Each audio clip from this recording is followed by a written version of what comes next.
Our 2013 Constitution bestowed 91% of all land in Fiji to the Tauke at all times, an inheritance that represents the greatest source of potential wealth in the country.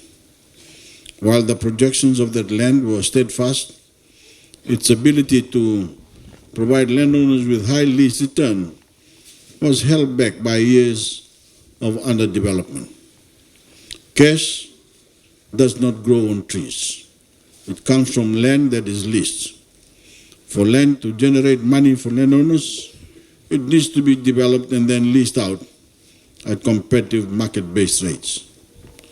Developing land requires upfront capital that many of our land-owning units lacked. That left landowners vulnerable to exploitation by outsider third-party developers. These deep-pocket developers may be able to develop the land, but they would usually lease it themselves and share only a meager slice of the enormous profit with the landowners. In other cases, due to the shameful and needless politicization of land in this country, landowners have avoided development out of misplaced fear. It is simply the sad state of affairs that some political interests in this country want to keep landowners poor. Keep landowners poor and afraid and dependent on weak leadership. My government don't want that at all. I believe that landowners should be financially empowered and free to pursue development that betters their lives and builds generational wealth for their communities. That is why we launched a Subdivision initiative that was based on the values of entrepreneurship, stewardship, and partnership.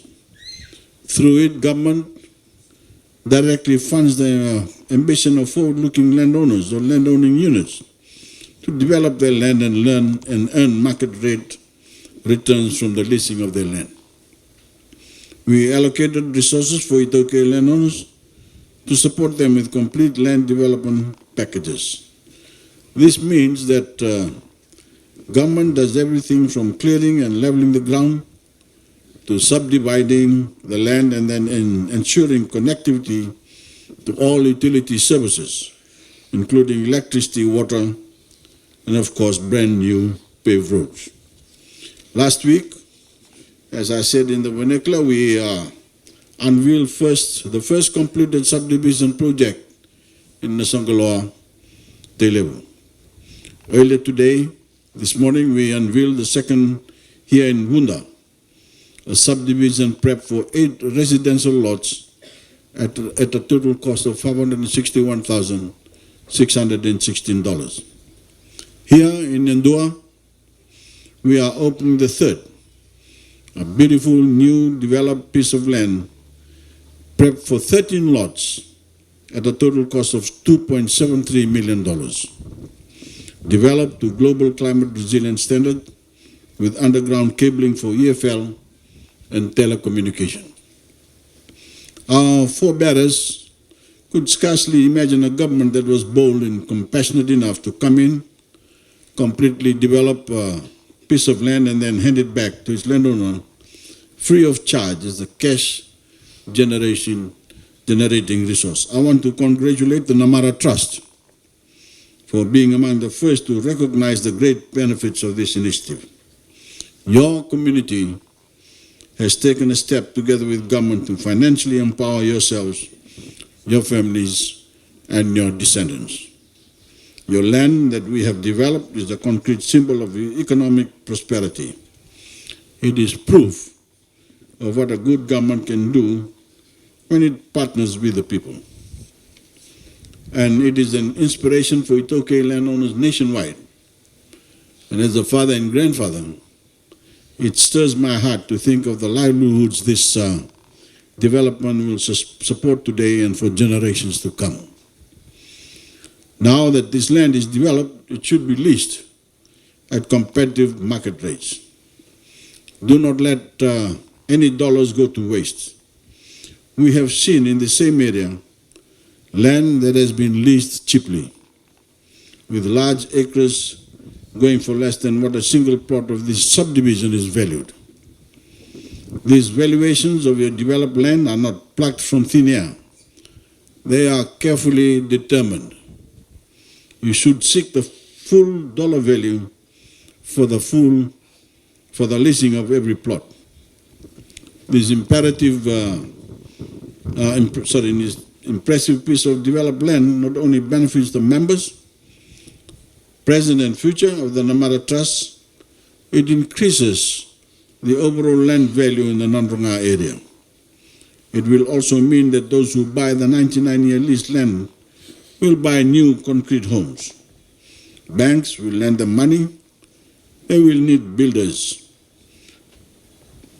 This means a huge rise in economic activity and economic prosperity, not only for the people of Yadua, but for the wider Fijian economy.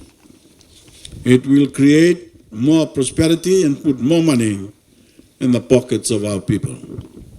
I hope the vision and foresight of the Namara Trust inspires others. I encourage other Itoke landowners to come forward and make full use of this once-in-a-lifetime opportunity for your future and your children's future. Work with my government to empower yourselves. Take advantage of this initiative and the many training and upskilling initiatives for entrepreneurs that we provide. Let's move forward together. If you look at the facts of our record, we have clearly been focused on empowering all Fijians from the moment we entered government. We have shown that we can achieve prosperity for everyone if we abandon the prejudices of the past and shut out the present voices of divisions. With every new development we achieve and every new dollar we put in our landowners' pockets, we make the old politics more and more insignificant. There are some who don't like this. I don't care. All I care about is progress and prosperity for our people, all of our people. We know that the 2013 Fijian Constitution guarantees land ownership for all time. There is nothing to fear about our land being taken or being stolen or otherwise alienated permanently. There are some people who have been lying about threats to your land for years. They know they are lying. They continue to lie because they want you to ignore and disregard the economic policies that my government has enacted to empower you to turn your land into a cash-generating asset. Our economy is growing at its fastest rate ever, and landowners should be sharing the benefits.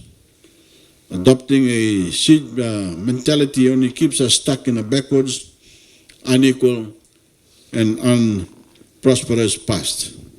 We have to modernize and keep with a rapidly growing country. The truth is that economic prosperity of the Itoke is tied to an integrated and inclusive Fiji. The same is true for all Fijians. When we make Itoke land available for development, we grant our landowners prosperity.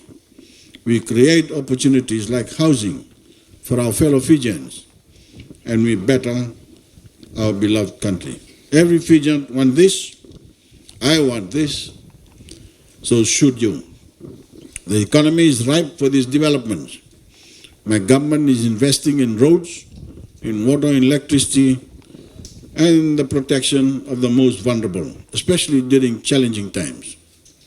We have taken the economy out of the pandemic and set ourselves on course for record-breaking economic recovery.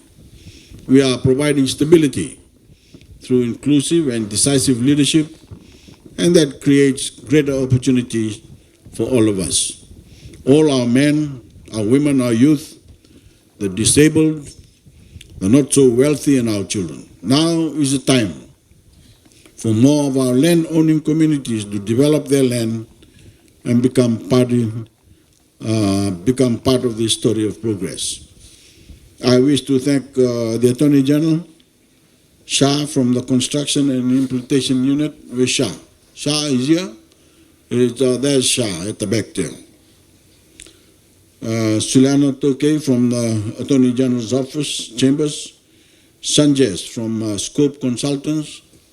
Where are you, Sanjesh? Yeah. The FRA, EFL, Telecom, Motor Authority, BW Holdings Limited, and our other partners.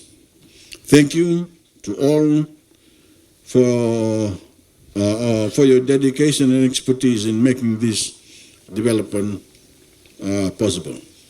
Once again, congratulations, the Namara Trust. Your community's ambition and vision make you an inspiration for many more Tokyo land-owning communities and entrepreneurs. I wish you every success.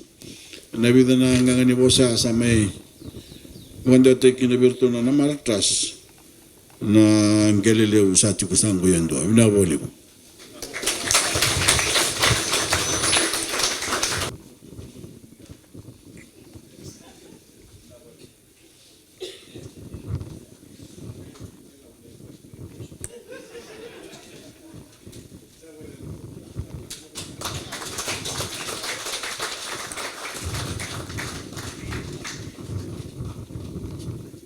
I'll also give this time to Mr. Nguyama to say a few words.